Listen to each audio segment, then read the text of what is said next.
नमस्कार, मैं अतुल चतुर्वेदी बोल रहा हूं। हमारी पॉडकास्ट द विजडम वीव के अगले एपिसोड में आप सभी का स्वागत है। जैसा पिछले 2 एपिसोड से हम लोग कुछ अलग अलग बाजारों की चर्चा कर रहे हैं। लखनऊ के हजरतगंज की चर्चा हो चुकी है। इजिप्ट या मिस्र के काहिरा या कैरो में स्थित खान अल खलीली मार्केट की चर्चा पिछले एपिसोड में हो चुकी है। आज मैं हिंदुस्तान के एक ऐसे बाजार की चर्चा करने जा रहा हूं जो भारत के पहले स्वतंत्रता संग्राम अर्थात 1857 के तुरंत बाद बना, जिसके बारे में अगर कहा जाए कि आज का ये चमकता हुआ रौनक वाला बाजार किसी जमाने में न जाने कितने गांव और लोगों को तबाह करके बना था, तो ये कोई अतिशयोक्ति नहीं है। इस इलाके के लोगों ने स्वतंत्रता संग्राम में भारत के लिए लड़ने वाले स्वतंत्रता सेनानियों का साथ दिया था, जिसकी सजा मिली उनको मौत के रूप में। 600 लोगों को फांसी पर चढ़ा दिया गया, बचे हुए लोगों को गोली से मार दिया गया। और इतिहासकार कहते हैं कि इन शवों को ठिकाने लगाने के लिए 8 बैलगाड़ियां लगाई गईं, जिन्होंने दिन रात उन शवों को वहां से हटाने के लिए न जाने कितने दिन तक ढोया। ये मेवाती लोग थे जिन्होंने स्वतंत्रता संग्राम सेनानियों का साथ दिया था। इसके बारे में एक ब्रिटिश इतिहासकार ने लिखा है, All men were hanged or shot and women dishonored. 8 villages were completely burnt and their lands confiscated. उस जमाने में समदाबाद और सादाबाद के नाम से लगभग उस इलाके में 8 गांव आते थे, जिनको तहस नहस कर दिया गया। और फिर उसके बाद बनता है एक नया शहरी इलाका, पॉश इलाका, जिस इलाके को बहुत समय तक व्हाइट टाउन भी कहा जाता था। ये दिल्ली के बसने के पहले, नई दिल्ली के बनने के पहले हिंदुस्तान का सबसे बड़ा टाउन प्लानिंग प्रोजेक्ट था, जो कि कटवर्थ वेंसले थॉर्नहिल के सुपरविजन में बना। जी हां, अब तक आप समझ गए होंगे, मैं बात कर रहा हूं इलाहाबाद की सिविल लाइंस की। ये जो सिविल लाइंस मार्केट है, इसको आधुनिक काल में भी हमने कई रूपों में बदलते हुए देखा है। इसके बसने का इतिहास बहुत दर्दनाक है। जैसा मैंने आपको बताया कि 1857 के स्वतंत्रता संग्राम में जो लोग स्वतंत्रता संग्रामियों का साथ दे रहे थे, उनको साथ देने की कीमत अपनी जान दे के चुकानी पड़ी।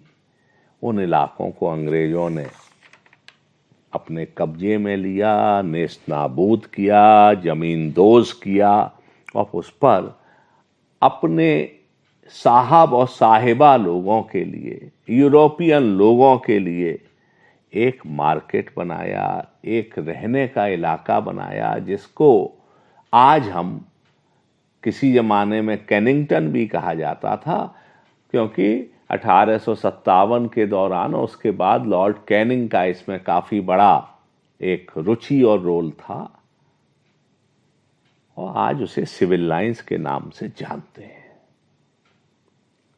निश्चित तौर पर सिविल लाइंस के इतिहास का ये पहलू जानकर आप सबके मन में कहीं ना कहीं दुख और रोष उस सत्ता और सभ्यता के प्रति जिसने ऐसे कुकर्म किए, और दुख इस बात का कि न जाने कितने लोगों ने अपनी जान दी। तो ये तो था एक दुखद इतिहास सिविल लाइंस के बनने का। आगे चलकर सिविल लाइंस ने हिंदुस्तान के एक बहुत सभ्य सुसंस्कृत बाजार के रूप में अपना स्थान लेना शुरू किया। जो लोग सिविल लाइंस और इलाहाबाद गए हैं उन्होंने इसके कई रूप बदलते देखे होंगे।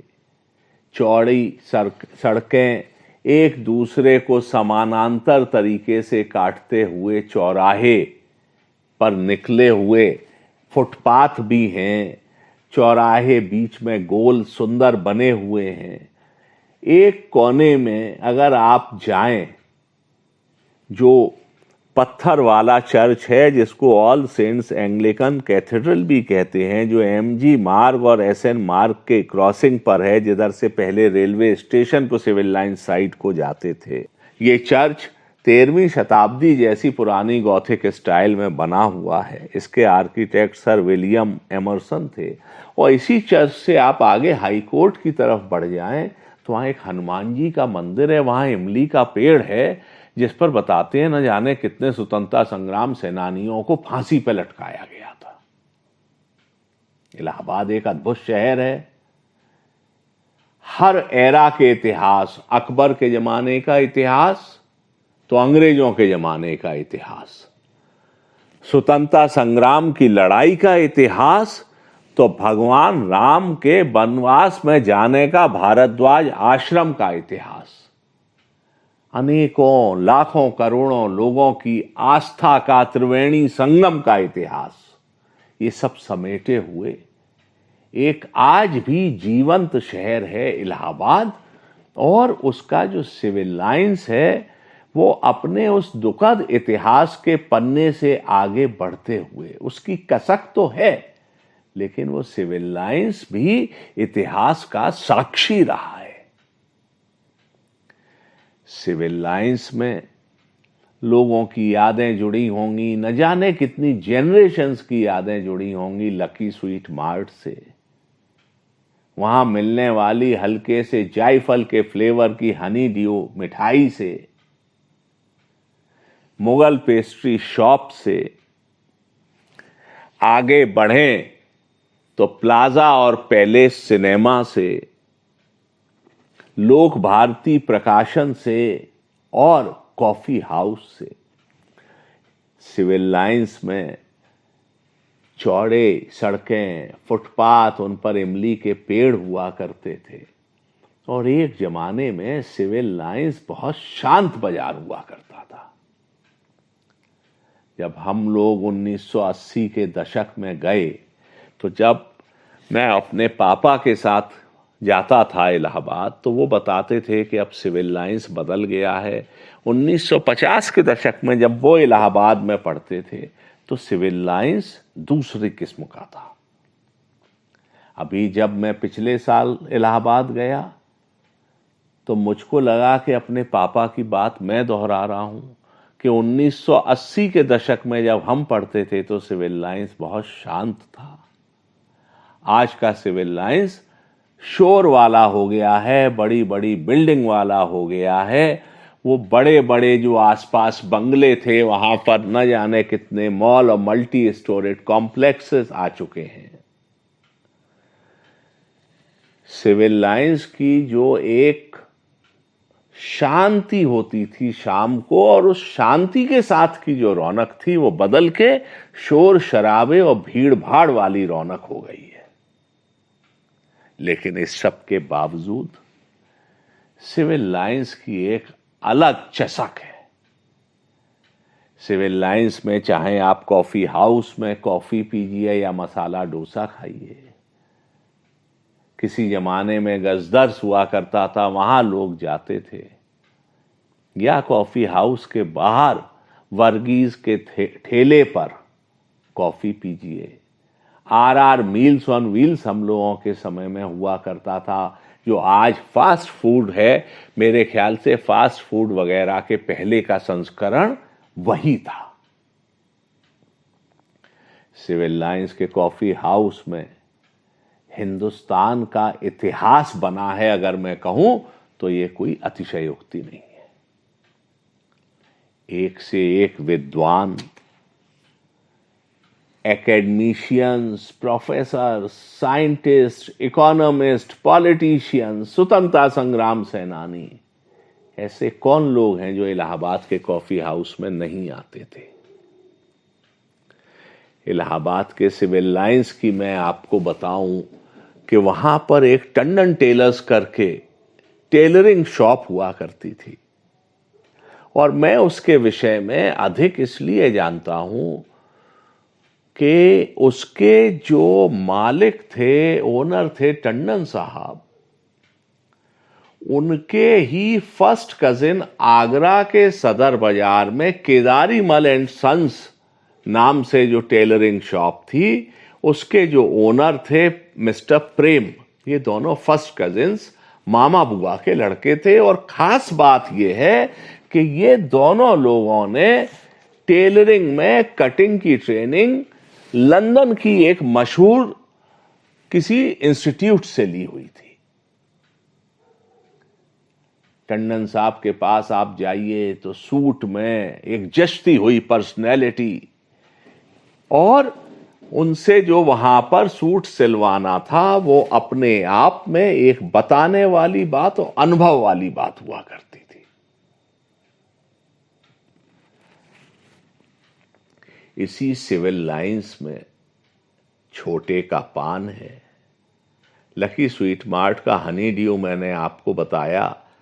तो पहले सिनेमा में जब हम लोग पढ़ते थे तो एक से एक बढ़िया अंग्रेजी फिल्में आया करती थी, हॉलीवुड की फिल्म आती थी और लोग देखने जाते थे। हम लोग बच्चे थे तो लॉरेल हार्डी की भी मूवीज देखने जाते थे, और पहले सिनेमा में फिल्म देखना भी एक चर्चा का विषय था। और उसके बगल में जाएं तो चुन्नी लाल के छोले भटूरे भी थे। मेरा मतलब यह है कि जो सिविल लाइंस का इलाका है वो पॉश इलाका है। वहां पर 16 MG रोड पर मेरे बाबा स्वर्गीय सुशील चंद जी के बड़े भाई स्वर्गीय सुरेश चंद जी, बाद में उनके लड़के प्रबोध चंद जी और उनके लड़के स्वर्गीय ध्रुव चंद Chaturvedi ji advocate high court भी रहा करते थे। भार्गव इंजीनियरिंग वर्क्स लोगों ने देखा होगा। मेरे साथ समीर द्वादश श्रेणी पढ़ा करते थे, MA में है हिस्ट्री विभाग में इलाहाबाद यूनिवर्सिटी में, उनका भी एस्टेब्लिशमेंट सिविल लाइंस में है। जो लोग इलाहाबाद रहे हैं, पढ़े हैं, तो सिविल लाइंस के किसी कोने से उनका जुड़ाव, किसी ना किसी किस्म का कनेक्शन अवश्य रहा होगा। 1970 के दशक के लोगों को याद होगा कि जो प्लाजा सिनेमा वाला चौराहा है, उसके एक कोने को सॉफ्टी कॉर्नर कहा जाता था। वहां सॉफ्टी की मशीन लगी थी, और मैंने खुद ने जीवन में पहली सॉफ्टी इलाहाबाद में उसी सॉफ्टी कॉर्नर में खाई थी। ये जो बाजार होते हैं पुराने, ये एक तरफ तो उस इलाके की संस्कृति की कंटिन्यूटी को अपने अंदर समाये रखते हैं, लेकिन साथ ही साथ ये उन शहरों के इतिहास के साक्षी होते हैं। आज तो वो शोरूम टूट चुका है, लेकिन एक जमाने में इलाहाबाद के सिविल लाइंस में यही जो मैंने आपसे जिक्र किया प्लाजा वाले चौराहे पर, यहाँ BN रामा करके जो दुकान हुआ करती थी, दुकान क्या कहूं, वो एक अलग किस्म का शोरूम ही था।